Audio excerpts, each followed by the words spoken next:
The Israeli-Palestinian conflict dominates American news coverage of international issues. Given that news coverage is Americans' main source of information on the conflict, it becomes important to examine the stories the news media are telling us, and to ask the question, does the news coverage reflect the reality on the ground? Giant battles rage tonight in some of the heaviest battle for survival for Palestinian leader Yasser Arafat. One of the things you have to keep in mind when you're looking at how media report on something like the Israeli-Palestinian conflict is not only understanding what's there in the story, but more importantly, what's not there, what's being left out. In that sense, absence is as vital as presence in terms of how people make sense of the story. Context is everything.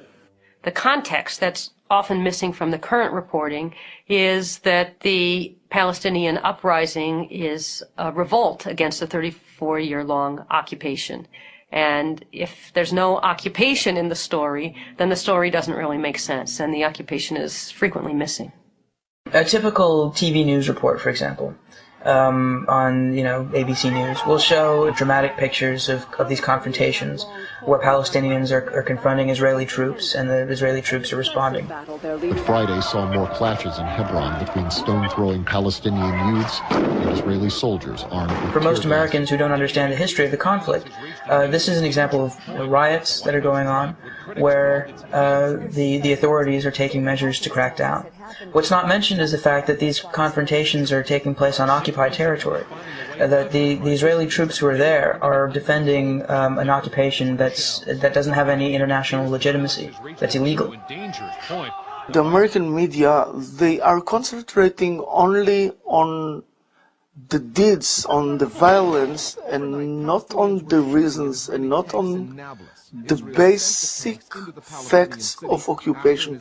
Israeli troops were pelted with stones, and they responded with tear gas and rubber bullets. This is not presented as an army using its arsenal against young people who are largely unarmed and who are protesting because of the occupation, the siege, the total oppression of a whole nation. The lack of context is so dramatic that only 4% of the network news reports on the occupied West Bank and Gaza Strip mention that the West Bank and Gaza Strip are occupied. The Israeli military sends its troops into the occupied territories to defend what is considered an illegal occupation. And when the population there resists, Israel is presented as being under attack. Israel was responding to an attack today. Israel has beefed up forces following a Palestinian mortar attack. They don't present it as saying Israel is the aggressor, Israel is killing people on their own land, in their own homes as an occupier. But no, Israel is defending itself.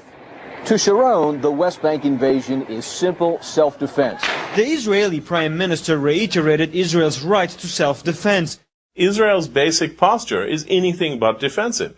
Israel is the only country in the world right now which, in contravention to UN Security Council resolutions, maintains tens of thousands of heavily armed troops outside its borders in somebody else's country for the sole purpose of taking their land away from them and in the process forcing them to live under the worst form of tyranny imaginable, which is a foreign military dictatorship.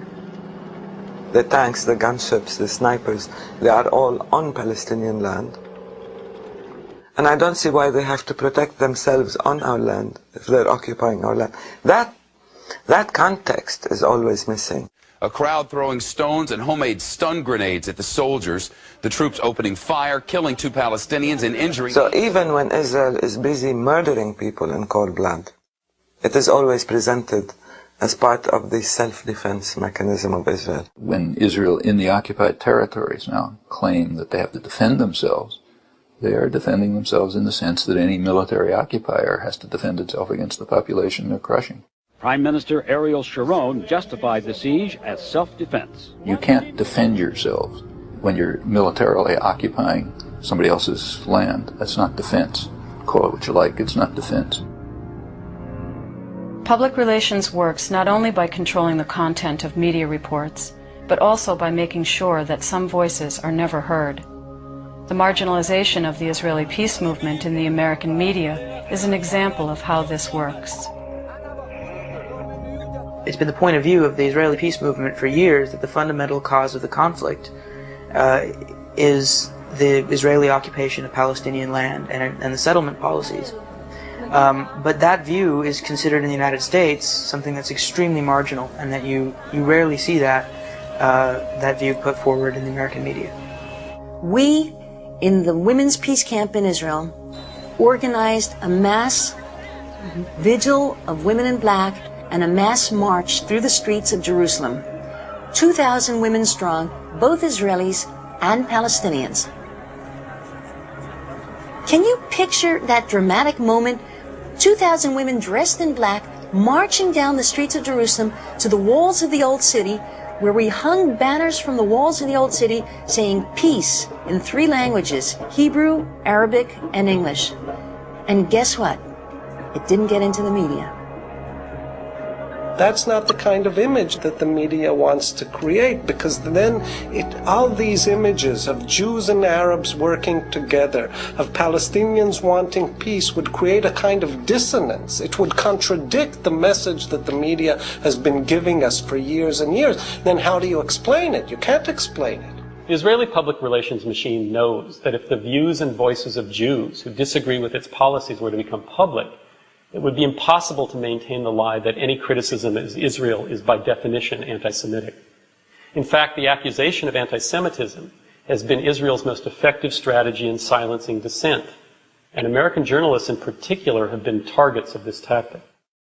Any environment in which a journalist or any person steps forward and starts making serious criticism of Israel, of America's relationship with Israel, the unconditional support for Israel, the failure of any serious pressure to be put upon Israel by the United States to prevent the building of further settlements for Jews and Jews only on Arab land. Any suggestion that the war between the Israelis and the Palestinians is a colonial war will be met by a deafening chorus of accusations, slanderous and lying though they are, that the person who brings up that subject is in some form an anti-Semite or a racist. And this remains the constant weapon that is used.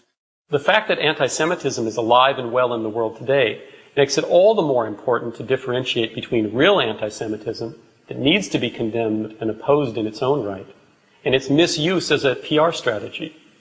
Trying to scare people into silence by conflating any criticism of Israeli policies with anti-Semitism, in fact, detracts from the very real threat that anti-Semitism does pose. Because there are anti-Semites in the world, there are racists, and if this continued campaign of abuse against decent people, trying to shut them up by falsely accusing them of anti-Semitism continues, the word anti-Semitism will begin to become respectable. And that is a great danger. And then the really bad guys, and they're around, there are people who want to burn synagogues, just like there are people who want to burn mosques. They'll start coming into their own.